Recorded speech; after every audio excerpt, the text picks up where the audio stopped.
बघितलं काय रानातली काही कामं संपतच नाहीत. रान म्हणलं की काय नाही काय तर काम निघतंयच बघा. मग आता ऊस बी सगळी गेल्यात. 20 गुंठ रानात लावण बी करून घेतली. ऊस एक बोंड सोडायसारखा आल्यावर त्यात मी 3 धन बी टोकून घेतलं.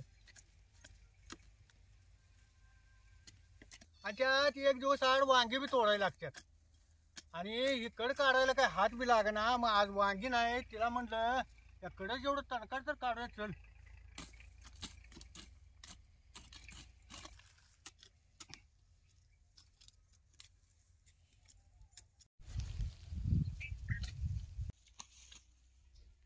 उटी भरून टाकून मी जरा भाकरीन कालवण तर करतो, तर तुम्ही जरा भांगला किंवा बर बर.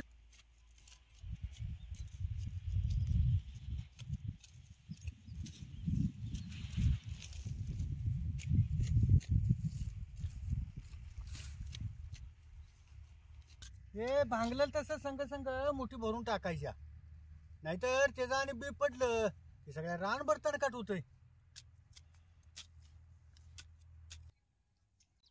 आता जरा वांगण झिंग करणार आहे. मग जरा ताजी ताजी वांगी तोडून घेतो की. तर हुडकून वांगी तोडायला लागतात व सापेश नसतात खाली. पानाची वांगी दिसत नाही ती बारक वांग आहे. आता चिरून वांगी करणार आहे म्हणून जर मोठी मोठीच वांगी तोडायची. भरून करायची असली तर मग बारकी बारकी वांगी तोडायची. लय बी कवळी वांगी तोडायची नाही ती, आता खाताना मग जर तुरट लागाय बघते. म्हणून अशी जरा मोठीच वांगी घ्यायची. आता कालवणापुरती बस झाली एवढी वांगी. आता जाऊन याचं कालवण तर करतो की.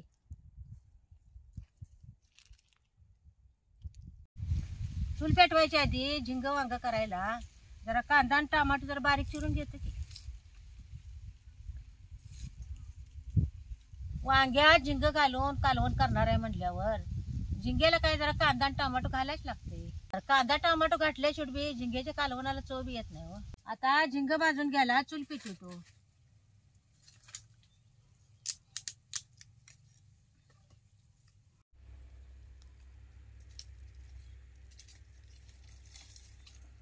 जरा पाणी दे ग.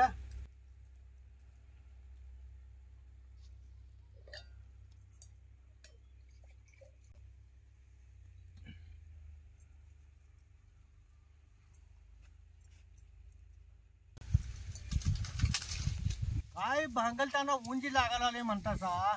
उन्हाळ्यासारखं ऊन वाढलंय. जळणं बी कशी खडखडीत वाळ्यात बघा. त्यानं चूल बी लवकर पेटली. पावसाळ्याच्या दिवसात जरा जळण मग होते, त्यानं चूल लवकर पेटाय बघत नाही. आता हे बारीक झिंग निवडून घेतले तर काय. आता ह्या तव्यात ही झिंग जरा भाजून घ्यायचं.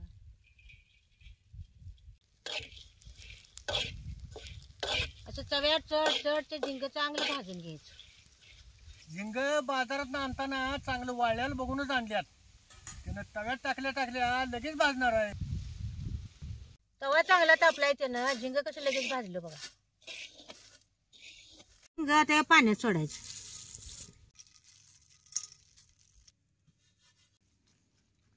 ताई वांगी अर्धी अर्धी चिरून त्याला जरा खालवर करून घेणार आहे. वांग चिरस्तोवर भाजलेलं झिंग पाण्यात घालून ठेवायचं, म्हणजे ती सगळी खरं जरा तळायला जाऊन बसत्या. झिंग भाजून घेऊनच पाण्यात टाकायचं, त्याशिवाय त्याची खर निघत नाही. नाहीतर मग खाताना खरखर लागतंय. आता कढई गरम झाल्या जर तेल ओततो.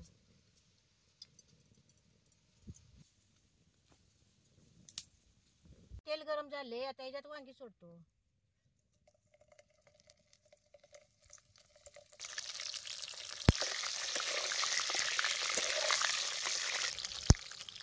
वांग तळून तुम्ही कालवणात घातला तर कालवण खायला लई चांगलं लागतं. काही वांग चांगलं भाजले केला तर काढून घेतो की. काय ह्यातच फोडणी टाकणार आहे, जरा तेल काढून घेतो. काय एक चमच्याभर जिरं टाकतो. हे बारीक चिरलेला कांदा आता तेलात टाकायचा. कांदा बी तेलात लालसर होस्तोवर भाजून घ्यायचा. कांदा तेलात असा चांगला भाजला नाही की मग जे टमाट टाकायचं. म्हणजे कांदे टमाट सुगायला जरा कांदा टाकतो. एक अर्धा चमचा हळद घालायची. चटणी घालतो. चटणी तेलात अशी चांगली भाजून घ्यायची.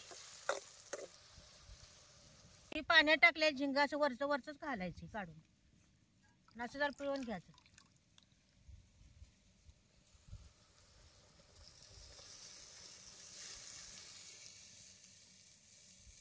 खाल्लं घ्यायचं नाही तर त्याची खाली खर असते म्हणून वरचं वरचंच घ्यायचं. झिंग जरा पाण्यात पिळाचा त्याचा वास बी जरा निघून जातो.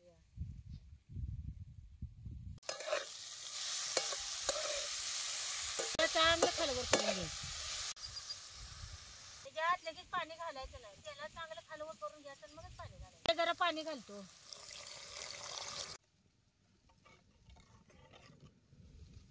मगाशी झिंग भिजत घातलं होतं त्याने चांगलं भिजल्यात. मग आता कालवण काय हो एका कडा शिजणार आहे. आता याला खळकाळून कशी उकळी आल्या बघा. आता हे कालवण मिळून याला जरा जुंधळ्याचं पीठ वैरून घ्या. कुठल्याही बी कालवणात असं जुंधळ्याचं पीठ जरा वैरला का नाही की कालवण चांगलं मिळून येते. लय बी वैराने जरा चिमटभरच वैरायचे आणि लय गाठी बी होऊन द्यायच्या नाही सारखं हलवायचं. आता एकच बघा कालवण मिळून आले होता.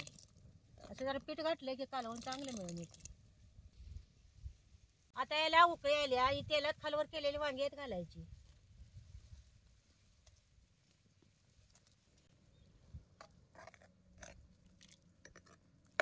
त्याला उकळी आल्या जरा कोथिंबीर टाकतो. आता हे कालवण खायला तयार झाले बघा. झिंग काय हो आधी खारच असतात. त्यानं कालवणात मीठ टाकलं नाही. तुम्हाला लागत असलं तर वरनं मीठ घ्या की तुम्ही. आता हे चूल पिटले हे 1-4 भाकरी करून घेतले. वाऱ्यानं बघितलं का चुलीचं जाळ सगळा बाहेरच चाललाय. वाऱ्याला सुटलंय वर.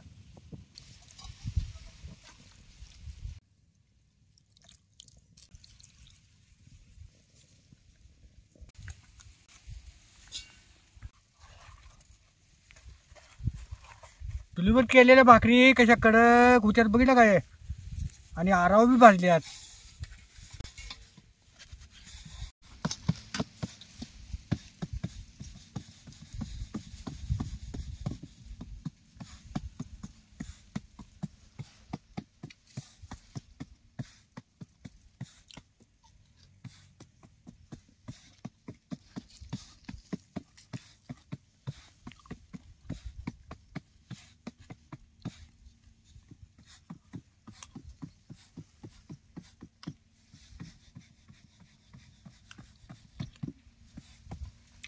एकच नंबर झाले बघ कालवण. अहो रानातली ताजी वांगी आणल्या त्याच्यात झिंगा घातलाय तर कालवण चांगलंच होतंय. हे नादच करायला नाही. आणि त्या चुलीवरची कडक भाकरी.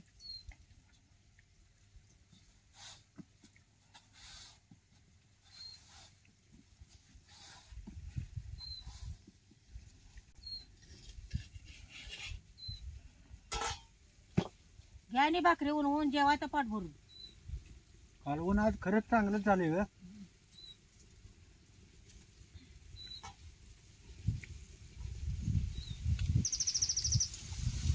रानात काम केलं की भुका लागतातच.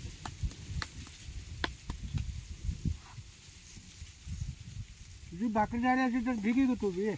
झाले 2 भाकरी आहेत या जेवा तर मी जेवतो 2 भाकरी.